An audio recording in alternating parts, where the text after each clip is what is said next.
पुण्यात पुढच्या बातमीकडे अविनाश जाधव निवडणूक आयोगाच्या कार्यालयामध्ये दाखल झालेले आहेत। निवडणूक आयोगाच्या अधिकाऱ्यांची ते भेट घेणार आहेत।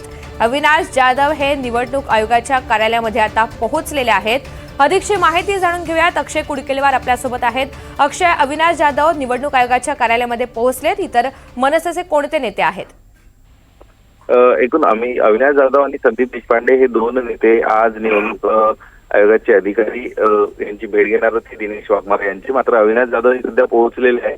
संदीप देशपांडे यांची राज ठाकरे यांच्यासोबत याच विषयावर बैठक सुरू आहे, त्यामुळे संदीप देशपांडे यांना बैठकीला काही वेळानंतर पोहोचणार आहे। मात्र सध्या अविनाश जाधव हे न्यायालयात देखील गेले होते। न्यायालयामध्ये याचिका देखील दाखल करण्याची प्रक्रिया त्यांनी सुरू केलेली आहे आणि या प्रक्रियेनंतर आता अविनाश जाधव हे निवडणूक आयोगाच्या कार्यालयात पोहोचलेले आहे। त्यांच्या माध्यमातून या संपूर्ण निवडणूक प्रक्रियेमध्ये जे रिटर्निंग ऑफिसर असतात यांच्या माध्यमातून, निवडणूक अधिकाऱ्यांच्या माध्यमातून बेकायदेशीर काही प्रक्रिया राबवण्यात आली आणि याचमुळे अनेक उमेदवार हे बिनविरोध निवडून आलेले आहे। अर्थातच ते भाजपा या पक्षाचे निवडून आले, त्यामुळं या सगळ्या ज्या बिनविरोध निवडणूक प्रक्रिया झाली आहे ही थांबवावी, न्यायालयाचा आदेश येईपर्यंत याला स्थगिती द्यावी, अशा प्रकारची मागणी त्यांच्या माध्यमातून केली जाणार आहे।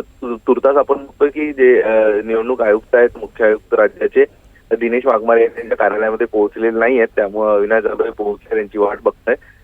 या दोघांमध्ये थोड्याच वेळात मात्र बैठक होणार। अगदी धन्यवाद सविस्तर माहितीसाठी।